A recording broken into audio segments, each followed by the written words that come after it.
সুধী বৈষ্ণব ভক্তবৃন্দ, ভক্তিপূর্ণ প্রণাম রইল আপনাদের চরণে। প্রণাম জানাই আমার শ্রী গুরুদেবের চরণে, প্রণাম জানাই অনন্ত কোটি বিশ্বব্রহ্মাণ্ডের নায়ক শ্রী ব্রজেন্দ্র নন্দনের চরণে। সুধী বৈষ্ণব ভক্তবৃন্দ, আজ আমরা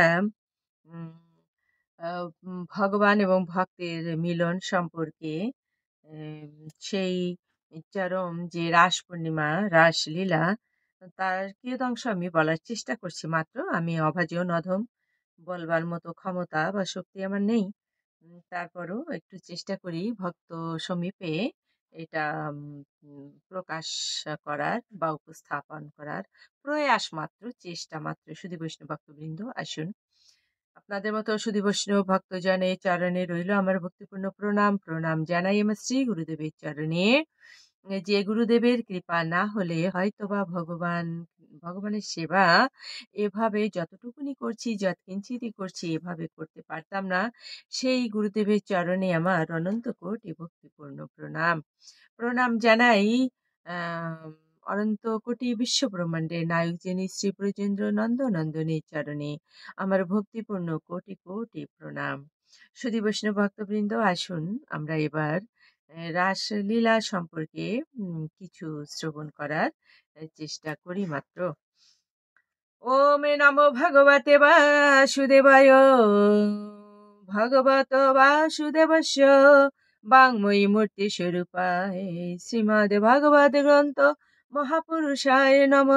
ব্রাহ্মণে ভো নম, বৈষ্ণবে ভো নম, সজ্জনে ভো নম, মাতৃগণে ভো, ছত্রীগণে ভো নম, পারমহংসং সংহিতায়াং শ্রীমদ ভাগবত গ্রন্থ মহাপুরাণে।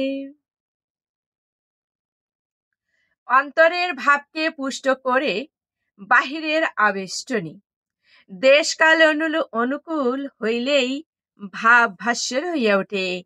শ্রী ভগবানের অন্তরে রিরংসা যোগমায়া আসিয়া আবেষ্টনীকে তদ অনুকূল করিলেন। গগনে পূর্ণচন্দ্র উঠিল, ছটায় 10 দিক উদ্ভাসিত হইল। পূর্ব দিগম বধুর বদন রাঙা হইল। বনানী হাসিয়া উঠিল, কুসুম গন্ধ লইয়া পবন মাতিল। খবর পাইয়া ভ্রমর ছুটিল, মধুর গুঞ্জনে আকাশ ভরিয়া গেল। পদকর্তা গোবিন্দ দাস ধ্যান নেত্রে শোভা দেখিতেছেন। শারদ চন্দন পবন মন্দ বিপিনে ভরল কুসুম গন্ধ। ফুল্ল মল্লিকা মালতী জ্যোতি মত মধুকার ভারণী।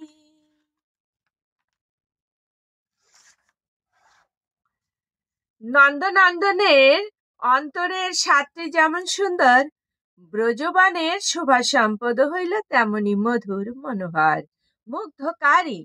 শারদচন্দ্রের বিচ্ছুরিত চাঁদিমা রসরাজের চিত্তে উদ্দীপন জাগাইল। উদ্দীপন বিভাব না হইলে তো রসকদম্ব পরিপুষ্ট হয় না। চাঁদ তারকা বেষ্টিত, অর্থাৎ তারকা দ্বারা তিনি ঘিরে আছেন, তারকারাজি দ্বারা। রসরাজের ইচ্ছা গোপীজন বেষ্টিত হইবেন। চাঁদ পূর্ব দিগ বধুর বদন অরুণ রাঙে রাঙাইয়াছে। গোবিন্দর ইচ্ছা জাগিল পূর্ব রাগবতী বিরোহিনীদের বদন অনুরাগে রাঙাইবেন। চাঁদ তাপ দূর করে দিবসের কর্মক্লান্ত নরনারীর দেহ হইতে রসিক শেখরের রাসলীলার মাধুর্যই দূর করিবে ত্রিতাপ সন্তপ্ত জীবগণের অন্তর বাহিরের সকলের তাপ জ্বালা। সুধী বৈষ্ণব ভক্তবৃন্দ, শ্রী গোবিন্দকে এমন সময় মধুর ভাবে স্মরণ করলে কি হবে? ভগবান, এই যে আমরা যে ত্রিতাপ জ্বালায় জ্বলছি, আমাদের অন্তরে যে ত্রিতাপ জ্বালা, জীবগণের ত্রিতাপ জ্বালা, সেটা কি করবেন? ভগবান দূরীভূত করবেন। এই রস মাধুরী রসলীলা যিনি পাঠ করবেন বা শ্রবণ করবেন, তার সমস্ত অন্তরের ত্রিতাপ জ্বালা, মোহ জ্বালা দূর হয়ে কি হবে? ভক্তিভাব উপনীত হবে। এমন লীলা ভগবান করিবেন, গোবিন্দ করিবেন, যাহা শ্রুতিগত হইবা মাত্র জীব কৃষ্ণ পরায়ণ হইবে, মধুর লীলা শ্রবণ মঙ্গল। পূর্ণচন্দ্র দর্শনে সাগরের জলে জোয়ার লাগে। আর জোয়ার আসিল রসময়ের রসের সাগরে। গোষ্ঠ ক্রীড়া ক্লান্ত হইয়া সন্ধ্যা সমাগমে গৃহে ফিরিয়াছেন। জননী যশোদা নিরাজন করিয়াছেন। ক্ষীর ও সর খাওয়াইয়া ঘুম পাড়াইয়া রাখিয়াছেন কুসুম কোমল শয্যায়। উন্মুক্ত বাতায়ন পথে চাঁদের কিরণ আসিয়া পড়িয়াছে শ্রীমুখ পঙ্কজে, অর্থাৎ পদ্মবদনে সেই পূর্ণচন্দ্রের কিরণ এসে পড়েছে। পদ্ম আঁখি খুলিয়া গেল, আর স্থির থাকা সম্ভব হইল না। মুরলিটি করে লইয়া নন্দগ্রামের রাজভবনের চন্দ্র শালিকায় আসিয়া দাঁড়াইলেন। চারিদিকে কি শোভা! পূর্ণচন্দ্র অখণ্ড মণ্ডল, যেন রসে ভরা রাধাবদন। মিলন রসে লালসা রক্ত জবার মতন। স্নিগ্ধ জ্যোৎস্না স্নাত বনানী যেন হাতছানি দিয়া ডাকিতেছে, বলিতেছে রাজোৎসবের এই তো সময়। চাঁদিমা ভরায় আকাশ, গন্ধ ভরা বাতাস, ফুল ভরা কানন, অলির গুঞ্জন, কোকিলেরও পূজন, লতা পাতায় শিহরণ, দেশকালের আয়োজন, সবই রসায়ন। এখন চাই শুধু পাত্র, উদ্বেলিত রসকে যাহারা আস্বাদন করিবে তাহাদেরও ডাকিতে হইবে। জাদুকরের নাম কৃষ্ণ, আকর্ষণ করাতেই নামের সার্থকতা। আকর্ষণ করার যন্ত্রটি সর্বদাই শোভা পায় শ্রী করে। যন্ত্রটির নাম হচ্ছে বংশী, অর্থাৎ বাঁশি। তাহাতে বাজে যে মন্ত্রটি, তাহার নাম বীজ মন্ত্র। তখন বেণু করে লইয়া গিরিধর আসিলেন বংশী বটে। বংশী বটে হেলনে দাঁড়াইলেন ত্রিভঙ্গ ঠামে। বাজাইয়া দিলেন বিশ্বমোহন মোহন মুরলিয়া। জগৌ কালম বামদৃশম মনোহরম। গোপীগণের মধ্যে দুই শ্রেণীর নায়িকা আছে, দক্ষিণা আর বামা। দক্ষিণা নায়িকা নায়কের অনুকূল, সামান্য সংকেতেই অভিসার করে। আর বামা নায়িকারা সর্বদাই বাম্যবতী, শ্রীকৃষ্ণের বামে থাকিয়াও বাম নয়না, বাম দিকে তাকাইয়া থাকেন, শ্রীকৃষ্ণের দিক নহে। এই বাম নয়না বা বাম দৃশাদে দক্ষিণাদের মতো অভিসার করানো কঠিন কার্য। আজ বংশীতে এমনই মূর্ছনা দিয়াছেন, যাহাতে কুটিল দৃষ্টি বামারাও অভিসারিকা হইবেন। সুধী বৈষ্ণব ভক্তবৃন্দ, গোবিন্দ আমার কি করলেন? বংশীতে মূর্ছনা তুললেন। সেই মূর্ছনাতে দক্ষিণা নায়িকা যে গোপীগণ এবং বামাবতী যে নায়িকা, তারা সকলেই কি করবেন? ছুটে আসতে বাধ্য হবেন। ব্রজের ঠাকুরের শ্রেষ্ঠ পরিচয় বাঁশিতে। গোপবেশে বেণুকর, ইহাই তাহার সর্বোত্তম পরিচয়। বাঁশিতে তিনি ডাকেন। এই কথাটি ভাগবত শাস্ত্রের মহাদান জগতে। প্রাচীনেরা বলিয়াছেন জীবগণকে, তোমরা তাহাকে ডাকো। ভাগবত বলিতেছেন, তোমরা আর কি ডাকিতে জানো? ওই শোনো, তিনি তোমাদের ডাকিতেছেন। প্রাচীনেরা বলিয়াছেন ভগবান আছেন, ভাগবত বলিয়াছেন তিনি আছেন তো বটেই, অধিক খবর এই যে তিনি ডাকেন। জগতের দুয়ারে ইহাই ভাগবতের শ্রেষ্ঠ বার্তা। ডাকেন কত ছন্দে নন্দ দুলাল, যখন যেমন খুশি, যখন যেমন শ্রোতা। কোন দিন বাজান সম্মোহনী বংশী, মুগ্ধ হইয়া জ্ঞান হারাইয়া সকলে স্তব্ধ হইয়া শোনে। স্তন্যপান ছাড়িয়া বাছুরি ঊর্ধ্বমুখে বাঁশি শোনে। বাছুরি অর্থাৎ গাভী বৎস, ছোট্ট যে বাছুরি, সেও মাতৃদুগ্ধ ছেড়ে দিয়ে ঊর্ধ্বমুখে তাকিয়ে গোবিন্দর বংশীধ্বনি শোনে। গাভীও শোনে। গাভীর যায় মুখের ঘাস পড়িয়া, বাছুরের যায় মুখ ভরা দুধ দুই গাল বাহিয়া পড়িয়া। ছবির মতো দাঁড়াইয়া থাকে গো আর বৎস। কোন দিন বাজে আনন্দিনী বংশী, যমুনার জল বাঁশি শুনিয়া ঘূর্ণি পাকে ঘুরিতে থাকে। ক্রমেই জল উঁচু হয়, শেষে উন্মুক্ত বক্ষে ছুটি আসিয়া শ্যাম সুন্দরের চরণ ধুইয়ে দেয়। সুধী বৈষ্ণব ভক্তবৃন্দ, যমুনার জলের কত সৌভাগ্য! সেও গোবিন্দর বংশীর ধ্বনি শুনে ছুটে এসে গোবিন্দ চরণ ধুইয়ে দেয়। আমরা অধম মূঢ় অভাজন, আমরা গোবিন্দের বংশী ধ্বনি শুনতে পাই না। সুধী বৈষ্ণব ভক্তবৃন্দ, ভগবানের চরণে এই মিনতি, আমরাও যেন ভগবানের সেই বংশীর ধ্বনি শুনতে পাই। ভগবান আমাদের সেই ভক্তি দান করুন। এমনও পূর্ণিমা তিথিতে আমাদের প্রভুর কাছে এই প্রার্থনা। কোন দিন বাজে আনন্দিনী বংশী, যমুনার জল বাসি শুনিয়া ঘূর্ণি পাকে ঘুরিতে থাকে। ক্রমে জল উঁচু হয়, শেষে উন্মুক্ত বক্ষে ছুটি আসিয়া শ্যাম সুন্দরী চরণ ধুইয়ে দেয়। দেখিলে বোঝা যায় আনন্দের কত উন্মাদনা। আনন্দিনী বাসিতে স্থাবরের গায়ে শিহরণ খেলে, দেবাসুরের দ্বন্দ্ব থেমে যায়। বৃষভ উপরে মহেশ নাচিছে পার্বতী করি সঙ্গে। আজ বাজিয়াছে আকর্ষণী বংশী, ইহার কার্য বলাৎকার টানিয়া আনে। এর কার্যটা কি? ভক্তকে ভগবান টেনে নিয়ে আসেন তার সন্নিকটে। দেখুন, বলছে বৃষের উপরে, ষাঁড়ের উপরে মহেশ মহাদেব তিনি নাচছেন পার্বতীকে সঙ্গে করে। কেন? এই সম্মোহনী বংশী ধ্বনি শ্রবণ করে। আজ বাজিয়াছে আকর্ষণী বংশী, ইহার কার্য বলাৎকার টানিয়া আনা। বংশী বড় উদ্ধত, পতিব্রতার ভাঙে ব্রত, পতি কোল হইতে টানি আনে। আকর্ষণীর সুর যাহার কর্ণে পৌঁছিবে সে ছুটিবেই, যোগী যোগ ভুলে মুনির ধ্যানে টলে। ধাই কাননে কামিনে তেজকুলি, আজ তাহাই বর্ণনা করিবেন। কি বলছে? আকর্ষণীর সুর যার কানে পৌঁছাবে, সেটাই বলছে, যাহার কানে পৌঁছিবে সে ছুটবেই, যোগী যোগ ভুলে যাবে, মনির ধ্যান টলে যাবে। কোথায় ছুটবে? গোবিন্দ চরণে। কামিনী কাঞ্চন ত্যাগ করে গোবিন্দ চরণে ছুটে যাবে। বাঁশি বাজিলে কি হয়? সকলে শোনে না, যাহাদের কর্ণ বধির তাহারা শোনে না। সুধী বৈষ্ণব ভক্তবৃন্দ, কাদের কর্ণ বধির? যারা এই জড় জগতে মায়ার বন্ধনে আবদ্ধ, তাদের কর্ণ বধির, কর্ণবন্ধ, তাহারা শুনিতে পায় না।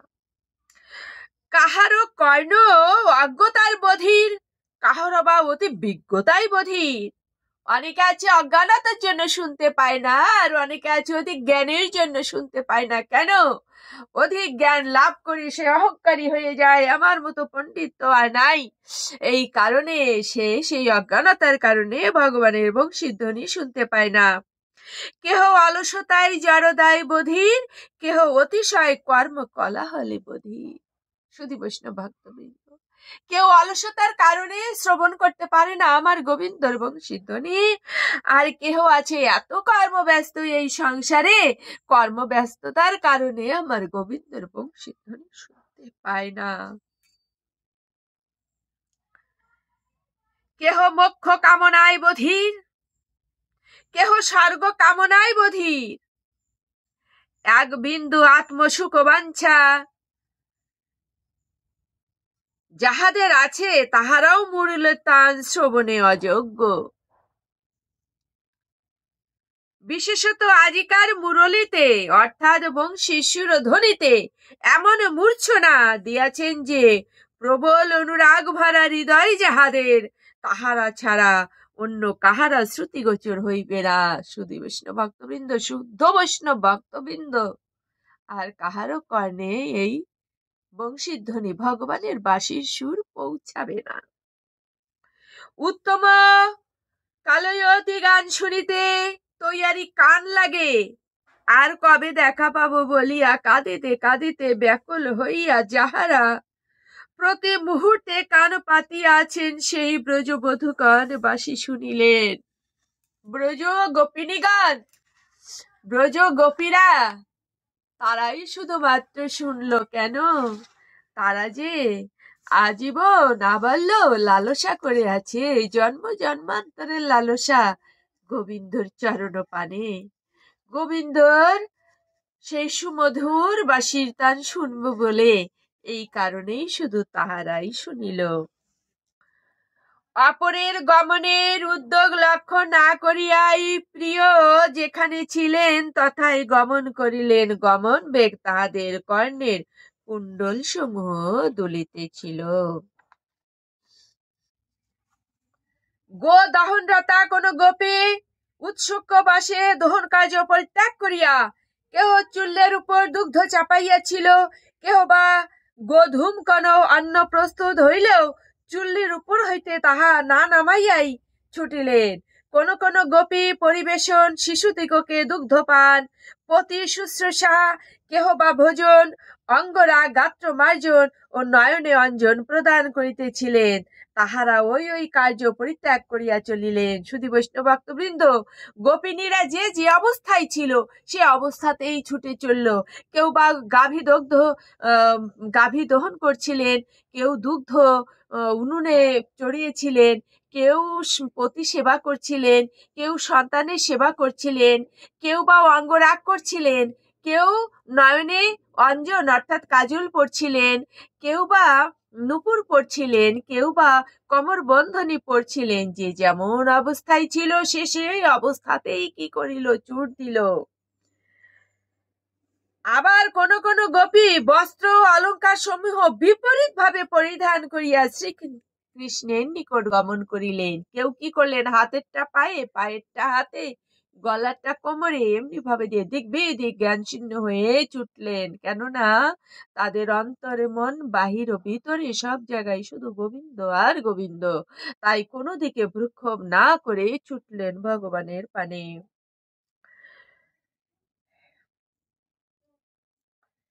অসপত্নায়ে অনন্য মলিষিত না জ্ঞাপিত উদ্যম ইয়াভিস্তাহ সকান্ত যত্র তত্র গীতধ্বনি মার্গেন জগমু যবেন বেগেন লালানি চঞ্চলানি কুণ্ডলানি ইয়াসংতা। বংশী বটে বংশী বাজিয়া উঠিল, বংশীধারীর বংশী শুনিলেন ব্রজবধূগণ। শুনিয়াই উধাও হইয়া ছুটিলেন।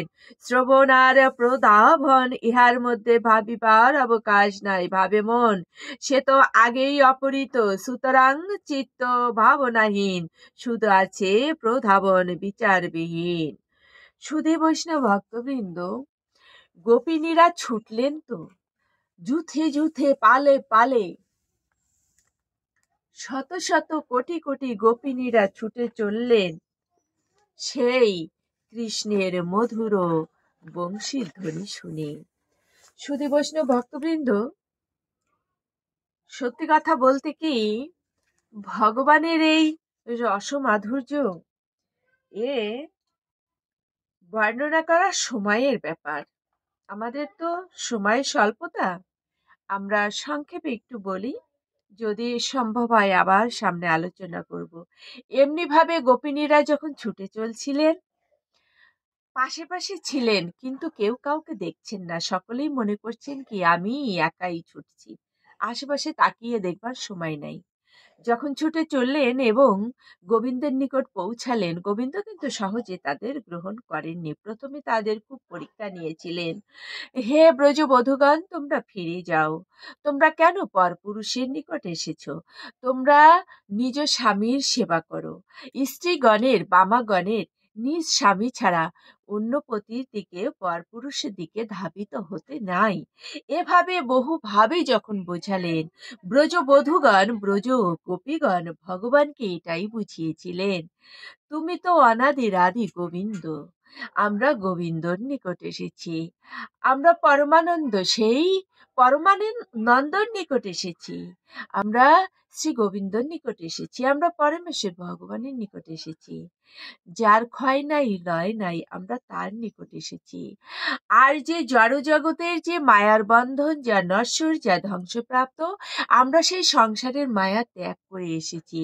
এমনি ভাবে যখন গোবিন্দ সেই ব্রজ গোপিনীদের যুক্তি তর্কে পেরে উঠলেন না, জিতে গেল সেই ভক্তগণ, তখন ভগবান ভক্তগণকে কি করলেন, কাছে টেনে নিলেন। তিনি রাসস্থলী নির্মাণ করে যোগমায়ার দ্বারা তিনি কি করলেন, সেই রাসস্থলীতে ব্রজ গোপিনীদের সঙ্গে নৃত্য করেছিলেন। শত শত কোটি কোটি কৃষ্ণ তিনি হয়ে গেলেন। প্রতি গোপিনীর সঙ্গে তিনি ভাগ হয়ে নৃত্য করতে লাগলেন। গোপিনীরা যে যার মতো ভাবছে, গোবিন্দ শুধু আমার, গোবিন্দ শুধু আমার নিকট আছে, অন্য কারো নিকটে নেই। যখন এভাবে তাদের মনে একটু অহমিকা এসে গেল, সঙ্গে সঙ্গে ভগবান তাদের ত্যাগ করলেন। ত্যাগ করে তিনি কি করলেন, শ্রীমতী রাধারানীকে নিয়ে আবার তিনিও নৃত্য করতে লাগলেন রাসস্থলীতে। রাধারানী ঠিক একইভাবে যখন চিন্তা করলেন, গোবিন্দ শুধু আমার, আর কারো হতে পারে না, রাধারানীর মনে আবার কি হলো, অহমিকার সৃষ্টি হলো। সঙ্গে সঙ্গে ভগবান সেখান থেকে উধাও হয়ে গেলেন। ভগবান অর্থাৎ পরমানন্দ গোবিন্দ, তিনি দুটো জিনিস সহ্য করেন না। এক হচ্ছে ভক্তের নয়নের জল, আর এক হচ্ছে ভক্তের অহমিকা। যখন এমনি ভাবে ভক্তরা অহমিকা করলো, ভগবান কি করলেন, তাদের ত্যাগ করলেন। আর ভক্তরা সেই ব্রজগোপিনীরা সেটা বুঝতে পেরেই নয়নের জলে ভাসতে ভাসতে আবার ভগবানের আরাধনা সাধনা করলেন। তখন সমস্ত অহমিকা বর্জন করলেন। অহমিকা বর্জন করে যখন আবার ভগবানের ধ্যান সাধনা জপ তপ করলেন, সেই ব্রজ গোপিনীদের সেই যে একাত্মতা, জীবাত্মার সঙ্গে যে মিলিত হয়ে গেল, তাদের যে অন্তরের অন্তঃস্থল থেকে অন্তরাত্মা সেই পরমাত্মার সঙ্গে মিলিত হবার ন্যায় যোগ্য হয়ে গেল, তখনই ভগবান কি করলেন, আবার রাসস্থলীতে ফিরে এসেছিলেন। আবার তিনি গোপিনীদের সঙ্গে মিলিত হয়েছিলেন। মধুর সেই মিলন। সুধী বৈষ্ণব ভক্তবৃন্দ, এ পর্যন্তই। আপনারা ভালো থাকবেন। প্রভুর কাছে আপনাদের দীর্ঘায়ু এবং সুস্থতা কামনা করছি। আবার আপনাদের সঙ্গে আমার দেখা হবে, কথা হবে। এ পর্যন্তই। ওমে নমো ভগবতে বাসুদেবায়, ওমে নমো ভগবতে বাসুদেবায়, নমো ভগবত বাসুদেবস্য বাংময়ী মূর্তি স্বরূপায় শ্রীমদ্ ভাগবত গ্রন্থ মহাপুরুষায় নম। ব্রাহ্মণে ভো নম, বৈষ্ণবে ভো নম, সজ্জনে ভো নম, মাতৃগণে ভো, সতৃগণে ভো নম। পারমহংসং সংহিতায়াং শ্রীমদ্ ভাগবত গ্রন্থ মহাপুরাণ।